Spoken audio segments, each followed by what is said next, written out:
जय हिंद दोस्तों। चलिए दोस्तों बात करते हैं इस एक और क्वेश्चन के बारे में। इस क्वेश्चन में एग्जामिनर ने क्या कहा है, the difference between the value of number increase by 20% and the value of number is decrease by 20% is 36, find the number. यानी कि एग्जामिनर ने क्या कहा कि एक नंबर है, उसका 20% उस नंबर को इंक्रीज करते हैं, फिर उस नंबर का 25% डिक्रीज करते हैं, तो दोनों का जब अंतर करते हैं तो अंतर 36 आता है। तो एग्जामिनर पूछ रहा है वो नंबर क्या है। तो पहले हम इसे एज्यूम करके मान लेते हैं, फिर हम इसे एक्स से भी सोल्व करेंगे। तो मान लेते हैं कि वो नंबर मेरे पास क्या आपका 100 है।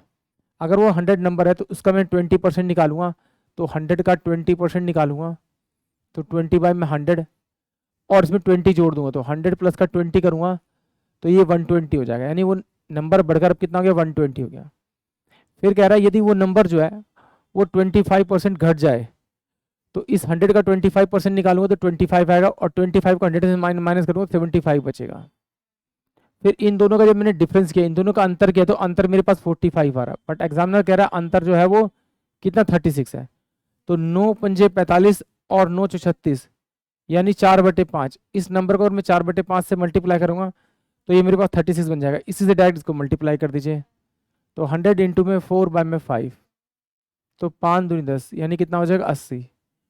वो जो नंबर होगा वो नंबर होगा आपका 80। ये मैं ऑलरेडी इस तरीके से सॉल्व कर चुका हूँ, बट किसी बच्चे ने कहा कि मुझे एक्स से चाहिए, तो चलिए इसको एक्स से भी सोल्व कर देते हैं। मान लेते हैं कि वो नंबर जो है मेरे पास में एक्स है, तो इस एक्स का निकालूंगा 20% निकाल के इसमें 20% जोड़ूंगा तो ये 120/100 हो जाएगा आपका। माइनस का डिफरेंस क्या है, इस नंबर का 25% निकाल के माइनस करूंगा तो 25, यानी कि वो 25% कम हो जाएगा, यानी इसका निकालूंगा 25%, तो 25/100 आएगा, और एक्स में से माइनस करूंगा तो माइनस करने के बाद 75/100 बचेगा। और इन दोनों का जो अंतर होगा, एग्जामिनर ने कहा वो कितना है, इसका 36 है। तो इसमें से इसको माइनस करूंगा क्योंकि दोनों के आर तो बराबर है, दोनों का डिफरेंस करूंगा तो मेरे पास 45 आएगा। 45/100 एक्स बराबर में कितना हो जाएगा 36। तो ये एक्स की जो वैल्यू आएगी वो 36 इंटू में 100 बाय में 45, तो 9 चौ 36, 9 पंजे 45 और 5 दूनी 10, यानी x की जो वैल्यू आएगी वो कितनी आएगी मेरे पास में 80 आएगी। यानी कि ऑप्शन जो डी होगा वो इस क्वेश्चन के लिए करेक्ट होगा। एक बार फिर देख लेते हैं, अगर बाई चांस बच्चों की समझ में नहीं आएगा ये 120 कैसा है, 75 कैसा है, एक बार देख लीजिए। ये x का मैंने 20% निकाला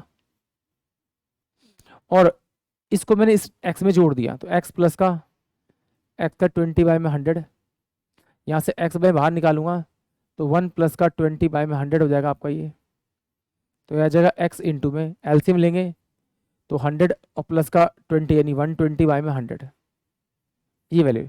75% निकालना तो इसका 25% निकालने के लिए कहा पहले एग्जामिनर ने, ये निकाल लिया, और इस x में से इसे माइनस करूंगा तो यहाँ से मेरा x बाहर निकलेगा, और एलसीएम लूंगा तो ये 100 माइनस का 25/100 आ जाएगा। सोल्व करने के बाद यही वैल्यू हो जाएगी। यानी कि ऑप्शन डी जो होगा वो इस क्वेश्चन के लिए करेक्ट होगा। आई होप आप सभी को क्वेश्चन समझ में आया होगा। जय हिंद, जय भारत।